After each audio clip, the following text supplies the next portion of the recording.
Good morning everyone. आप सब कैसे हैं? मैं उम्मीद करता हूं कि बहुत अच्छे होंगे और अपनी पढ़ाई को बहुत अच्छे से कर रहे होंगे। मैं आकाश कुमार बढ़ाना आईटीसी वर्चुअल क्लासरूम में आपका बहुत बहुत स्वागत करता हूं मेरे प्यारे बच्चों। जैसा आपको पता है कि 12th क्लास है, 12th क्लास में हम लोग देख रहे हैं आपका ह्यूमन ज्योग्राफी और आज हम लोग नया चैप्टर आपका प्रारंभ करेंगे। चैप्टर नंबर 3 हमारा है जनसंख्या संगठन के विषय में हम लोग इसमें देखेंगे, जानेंगे और इसकी बात करेंगे कि जनसंख्या संगठन क्या है और कैसे हमारे लिए आपका महत्वपूर्ण है। इन सभी विषयों पर हम लोग आपका ध्यान देंगे, एक एक करके सभी चीजों को बहुत अच्छे से पढ़ेंगे और देखेंगे। क्लियर है? इस दौरान अगर आपको कोई भी डाउट बनता है, कोई भी आपको कमेंट है, कोई चीज आपको समझ नहीं आती, तो मेरे प्यारे बच्चों आप लोग लाइव जुड़कर चैट के माध्यम से आप अपनी क्वेरी को, अपने प्रश्न को मुझसे पूछ सकता है। कोई भी स्कूल का कोई भी बच्चा, अगर पिछले चैप्टर में कोई अभी क्वेरी है, कोई प्रश्न है तो आप मुझसे पूछ सकते हैं, नहीं तो हम चलेंगे सीधा आपका डिजिटल बोर्ड की तरफ। ध्यान दीजिए आप सभी लोग। देखिए बच्चों, जो हम लोग आपका चैप्टर पढ़ रहे हैं, हमारे इस चैप्टर के अंतर्गत आपका सबसे ज्यादा जो महत्वपूर्ण चीज है वो है जनसंख्या संगठन। ये हमको आपका देखना होगा कि जनसंख्या संगठन क्या होता है। और जनसंख्या संगठन में सबसे पहले बात करेंगे, किसी भी देश में विविध प्रकार के लोग रहते हैं। कह रहे कोई भी आप देश लीजिए, उसमें विविध मतलब अलग अलग प्रकार के जो लोग हैं वो आपका रहते हैं। अलग अलग प्रकार जो लोग हैं वो लोग आपका निवास करते हैं। प्रत्येक व्यक्ति अपने आप में अद्वितीय है। अद्वितीय का मतलब है यूनिक है। कैसा है? यूनिक। लोगों को आयु, लिंग तथा उनके निवास स्थान के आधार पर पृथक किया जा सकता है। हम लोग क्या कर सकते हैं कि जो लोग हैं और लिंग के, जाति के, निवास के आधार पर हम उनको पृथक यानी कि अलग कर सकते हैं।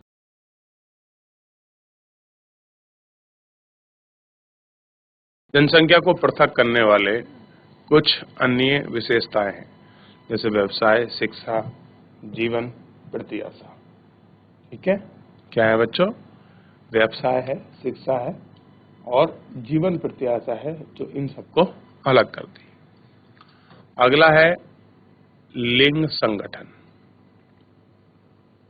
स्त्री और पुरुषों की संख्या किसी देश की महत्वपूर्ण जननांकी विशेषता होती है। कह रहे कि जो स्त्री हैं और पुरुष हैं, स्त्री और पुरुष के देश की जो महत्वपूर्ण जननांकीय विशेषता होती है वो क्या है? जनसंख्या में स्त्री और पुरुषों के बीच के अनुपात को हम लोग लिंग अनुपात कहा जाता है। कुछ देशों में तो यह है निम्न सूत्रों द्वारा परिकल्पित किया जाता है। कह रहे कुछ तो ऐसे हैं जिनको हम निम्न रूप से हम इनको क्या कर सकते हैं? परिकल्पित हम इनको कर सकते हैं। पुरुष जनसंख्या अपॉन स्त्री जनसंख्या मल्टीपल बाई 1000। कह रहे जो पुरुषों की जनसंख्या है और जो स्त्रियों की जनसंख्या है, इन्हें अगर हम लोग 1000 से गुणा करेंगे तो हम लोग इसको, अथवा प्रति 1000 स्त्रियों पर पुरुषों की संख्या, या फिर हम निकाल सकते हैं कि प्रति 1000 स्त्रियों की संख्या। इसको मैं अभी सूत्र के रूप में जो है इन सबको आपका लिखाऊंगा। भारत में इस सूत्र का प्रयोग लिंग अनुपात ज्ञात करने के लिए किया जाता है कि स्त्री की जनसंख्या अपॉन पुरुषों की जनसंख्या अपॉन 100, इस पर पृथ्वी की पुरुषों की जो महिला है उनकी जनसंख्या हम लोग निकालते हैं। लिंगानुपात किसी देश में स्त्री की स्थिति के संबंध में महत्वपूर्ण, ठीक है, क्या होती है? एक महत्वपूर्ण इंफॉर्मेशन होती है, इंपॉर्टेंट आपकी सूचना होती है। जिन प्रदेशों में लिंग भेदभाव अनियंत्रित होता है वहां लिंग अनुपात निश्चित रूप से स्त्रियों के प्रतिकूल होता है। कैसा होता है? प्रतिकूल होता है। इन क्षेत्रों में स्त्री भ्रूण हत्या तथा स्त्री शिशु हत्या, स्त्री के प्रति घरेलू हिंसा की प्रथा प्रचलित है। इसके कारण इन क्षेत्रों में स्त्री की सामाजिक आर्थिक स्थिति का होना, निम्न होना हो सकता है। कह रहे ऐसे क्षेत्र वो कैसी हो सकती है? निम्न हो सकती है। निम्न मतलब लो, जो आपकी कैटेगरी है वो आपका इसमें हो सकती है। यानी कि जहां पर प्रतिकूल स्थिति होती है तो प्रतिकूल स्थिति होने के बावजूद ये सारी चीजें हम लोगों को आपका देखने के लिए मिल सकती है। ठीक है, अब देखिए जहां पर अनुकूल यानी कि फेवरेबल कंडीशन होगी तो वहां क्या नहीं होगा, ये ऐसी कुछ स्थिति नहीं होगी। वहां क्या नहीं होगा, स्त्री भ्रूण हत्या नहीं होगी, ठीक है, शिशु महिला हत्या नहीं होगी। तो ये सारी चीजें हम लोगों को मिल जाएंगी। आपको स्मरण होना चाहिए कि जनसंख्या में अधिक स्त्री का होने का अर्थ यह नहीं कि उनका स्तर बेहतर है। यह भी हो सकता है कि पुरुष रोजगार के लिए अन्य क्षेत्रों में प्रवास करा दिया गया हो। क्या ध्यान है कि जो अन्य क्षेत्र हैं उन अन्य क्षेत्रों में जो आपका प्रवास है वो आपका करा दिया गया हो। ठीक है, अब देखिए थोड़ा इसका आगे देखते हैं। प्राकृतिक लाभ बनाम सामाजिक हानि। कह रहे जो हम लोग प्राकृतिक लाभ लेते हैं, बनाम मतलब कोई केस के विषय को हम जो पढ़ते हैं तो हम बनाम में लिखते हैं। वर्सेस स्त्री को पुरुषों की तुलना में जैविक लाभ प्राप्त होते हैं।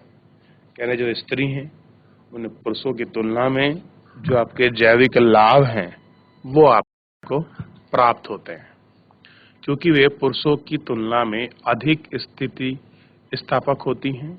फिर भी यह लाभ उन सामाजिक हानियों व भेदभाव द्वारा जिनके वे अनुभव करती हैं वे समाप्त हो जाते हैं। और कैसे होते हैं, ये आपका समाप्त हो जाते हैं। ठीक, विश्व की जनसंख्या का औसत लिंग अनुपात प्रति 100 पर 102 पुरुष है।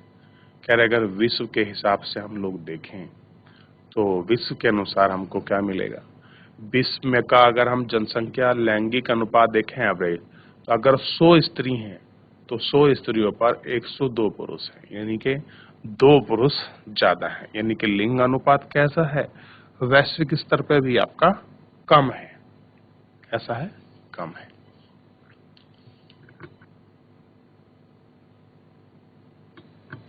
विश्व में उच्चतम लिंग अनुपात लाटविया में दर्ज किया गया है। कह रहे अगर हम लोग उच्च लिंगानुपात की बात करें तो एकमात्र ऐसा देश है जिसका नाम है लाटविया। यहाँ पर क्या है, उच्च लिंगानुपात, यानी कि प्रति 100 स्त्रियों पर 85 पुरुष हैं। यानी कि 100 स्त्री हैं तो पुरुष कितने हैं, 85। यानी कि हम महिलाओं की संख्या पुरुषों की संख्या से कैसा है बच्चों, अधिक है। ठीक, तो इसलिए हम क्या बोलते हैं कि यहाँ पर क्या है, लिंगानुपात अच्छा है। ये हमको पता होना चाहिए। इसके विपरीत निम्नतम लिंगानुपात संयुक्त अरब अमीरात में दर्ज किया गया है। कहाँ किया गया है, न्यूनतम लिंगानुपात संयुक्त अरब अमीरात में आपका दर्ज किया गया है। सबसे कम कहाँ पर है, यूएई में है। क्यों है, क्योंकि यहाँ प्रति 100 स्त्रियों पर 311 पुरुष हैं, यानी कि 100 महिला हैं और 311 पुरुष हैं। यानी कि यहाँ तो कुछ दयनीय ही स्थिति है। लिंगानुपात के विश्व प्रतिरूप से विश्व के विकसित प्रदेशों में कई अलग अंतर नहीं दिखाई पड़ता है। संयुक्त राष्ट्र संघ द्वारा सूचीबद्ध 139 देशों में लिंगानुपात स्त्री के अनुकूल है, जबकि 72 देशों में आपका प्रतिकूल है। यानी कि अगर हम लोग बात करें पूरे वर्ल्ड की तो 139 देश ऐसे हैं जहां पर स्त्री के प्रति क्या है, फेवरेबल है कंडीशन, और 72 कंट्री ऐसी हैं जहां पर प्रतिकूल है। अलग स्थिति आपको लिंग अनुपात के मामले में आपको देखने के लिए मिलेगी।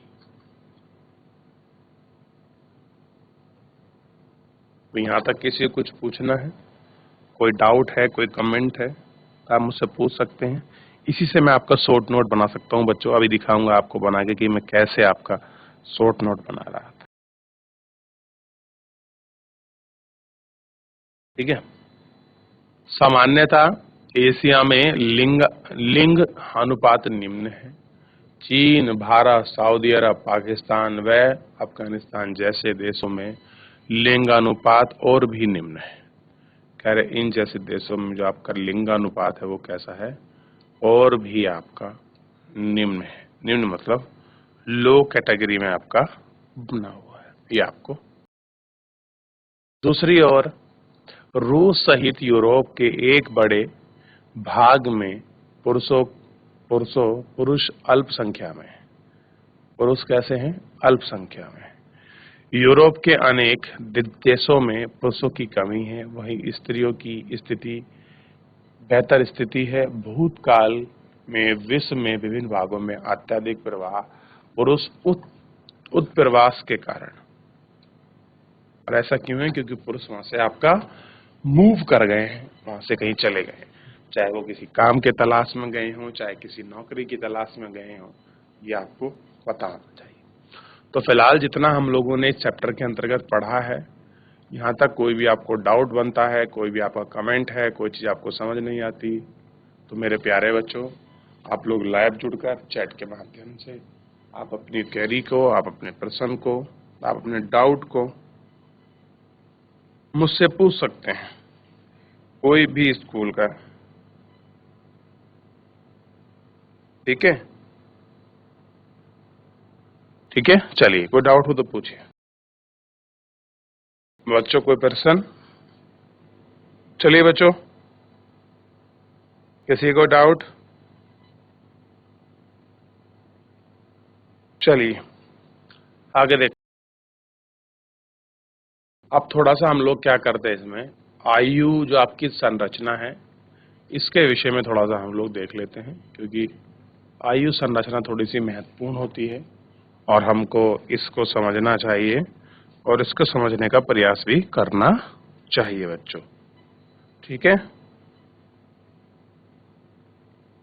चलिए बताइए क्या होती है आयु संरचना। आयु संरचना विभिन्न आयु वर्गों में लोगों की संख्या को प्रदर्शित करती है। क्या होता है? विभिन्न आयु वर्ग में हम लोगों की जो संख्या है हम उसको क्या करते हैं, आपका प्रदर्शित करते हैं। हम जनसंख्या संगठन का यह एक महत्वपूर्ण सूचक यानी कि इंडिकेटर है, क्योंकि 15 से 59 वर्ष के आयु की जनसंख्या का बड़ा आकार एक कार्यशील जनसंख्या को इंगित करता है। 60 से ऊपर अधिक आयु वाली संख्या का एक बड़ा अनुपात उस वृद्ध जनसंख्या को प्रदर्शित करता है जिसे स्वास्थ्य संबंधी सेवाओं के लिए अधिक खर्च की आवश्यकता है। कैसा है? स्वास्थ्य संबंधी जो आपकी चीजें हैं उनके लिए वो क्या करता है, अधिक खर्च करता है। इसी प्रकार युवा जनसंख्या के उच्च अनुपात का अर्थ है कि प्रदेश में जन्म दर ऊंची है व युवा जनसंख्या, कह रहे कि इसका अर्थ है कि युवा जनसंख्या उच्चतम का अर्थ है कि अगर हम लोग बात करें कि प्रदेश में कैसा है जन्म दर जो है, उस जन्म दर में युवा जनसंख्या कैसी है, आपकी ऊंची है, आपकी अधिक है। क्लियर है बच्चों? देखिए समझने का प्रयास कीजिए आप लोग। सबसे पहले इसी में आपको क्या देखना चाहिए, जैसे मान लीजिए सबसे पहला क्वेश्चन मिला था कि आपको कि लिंग अनुपात क्या है।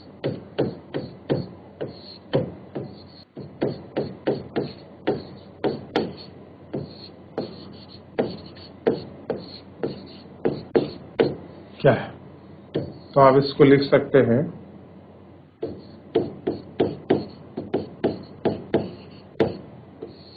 कि जनसंख्या में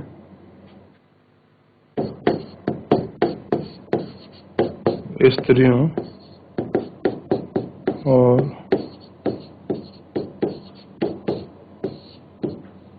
पुरुषों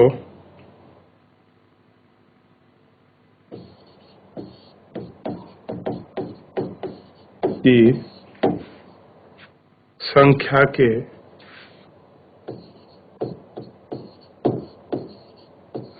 बीच का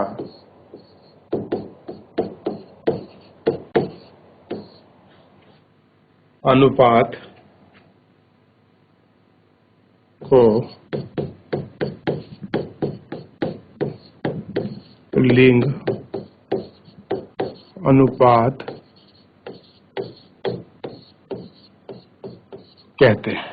ठीक है, इसको देखिए, जनसंख्या में स्त्री और पुरुष की संख्या के बीच के अनुपात को हम लोग लिंग अनुपात कहते हैं।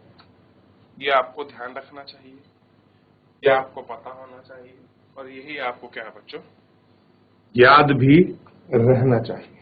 ठीक, कोई भी अगर डाउट बनता है, किसी प्रकार की कोई चीज आपको समझ नहीं आती है, तो आप लाइव जुड़कर चैट के माध्यम से आप उससे पूछ सकते हैं। सारे ऑप्शंस जो हैं, सारे माध्यम आपके लिए खुले हैं। आप इसको कॉपी करिए 1 मिनट में, फिर आगे बढ़िए।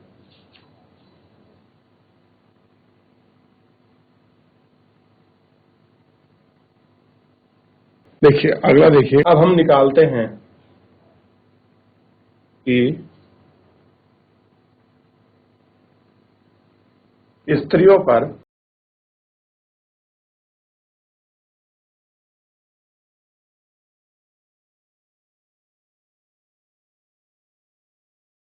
पुरुषों की संख्या,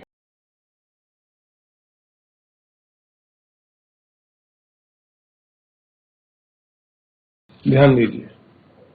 तो इसके निकालने के लिए हम लोग क्या करेंगे बच्चों,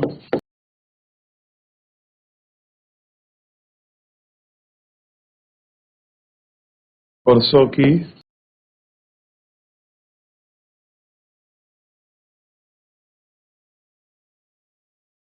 जनसंख्या अपॉन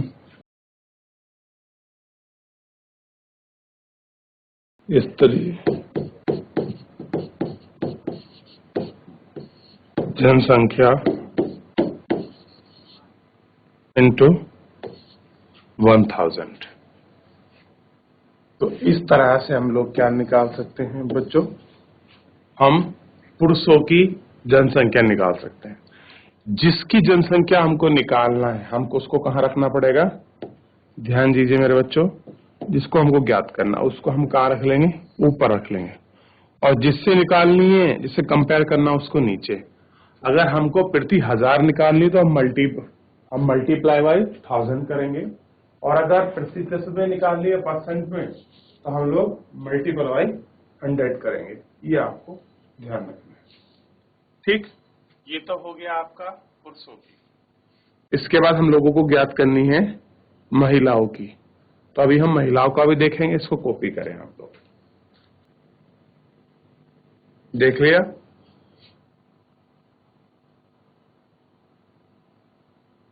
चलिए आगे देखते हैं।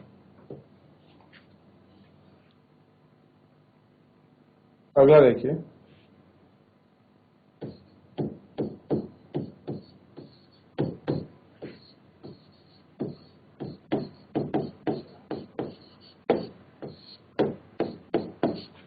स्त्रियों की संख्या निकालनी है। तो स्त्रियों की संख्या निकालने के लिए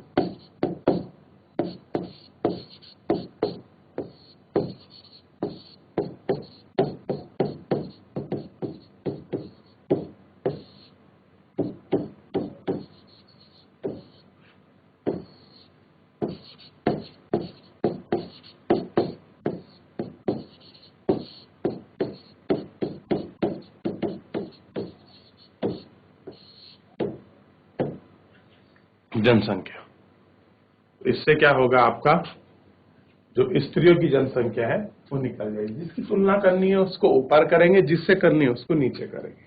ठीक, जैसे मान लीजिए ए की तुलना मुझे किससे करनी है, बी से करनी है, तो इस तरह से, और बी की तुलना किससे करनी है, ए से। जिससे करते हैं उसको हम नीचे रखते हैं। ठीक है, बस ये आपको पता होना चाहिए। करिए, फिर आगे बढ़ेंगे।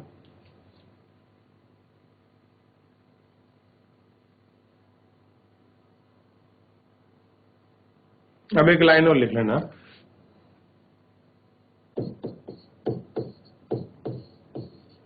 कि विश्व जनसंख्या का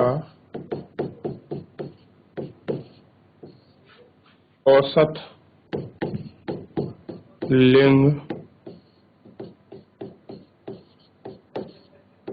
अनुपात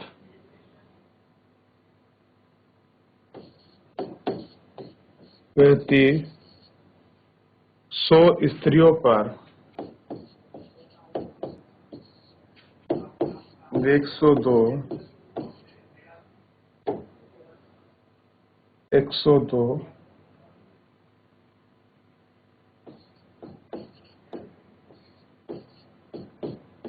पुरुष हैं।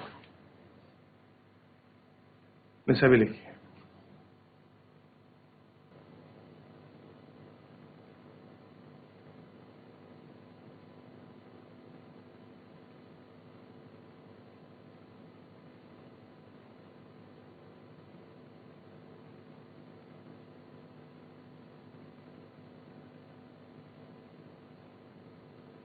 चलिए इतना करा, आगे देखिए।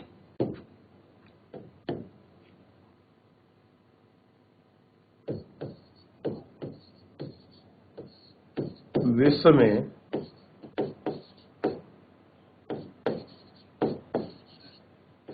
सर्वाधिक, या सर्वाधिक से बढ़िया एक शब्द रहेगा, विश्व में उच्चतम लिंग अनुपात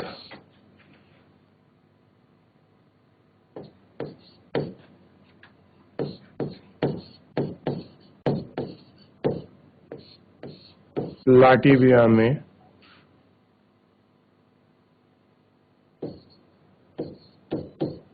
दर्ज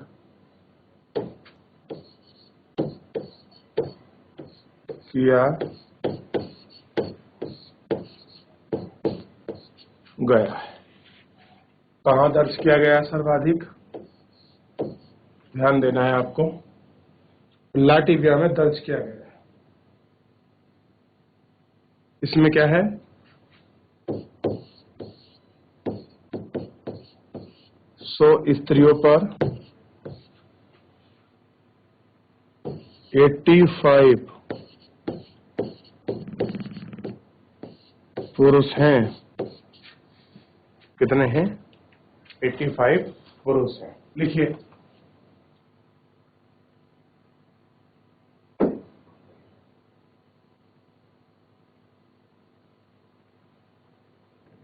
तो मेरे प्यारे बच्चों, आपको ध्यान देना है कि आज हमने चैप्टर की इतनी महत्वपूर्ण चीजें थी, हमने उनको पढ़ा, और पढ़ने के साथ साथ ही मेरे प्यारे बच्चों मैंने उनको आपको नोट्स के रूप में आपको तैयार करके दिखाया। कोई भी आपका अगर डाउट बनता है, कोई भी आपका कमेंट है, कोई भी आपका प्रश्न है, तो आप मुझसे लाइव जुड़कर चैट के माध्यम से आप अपनी क्वेरी को, अपने प्रश्न को, अपने डाउट को मुझसे पूछ सकता है, कोई भी स्कूल का कोई भी बच्चा। तो आज के लिए इतना ही, मिलते हैं नेक्स्ट लेक्चर में। तब तक अपना ध्यान रखिए, स्वस्थ रहिए और अपनी पढ़ाई को बहुत अच्छे से करते रहिए। मुझसे जुड़ने के लिए आपका बहुत बहुत धन्यवाद।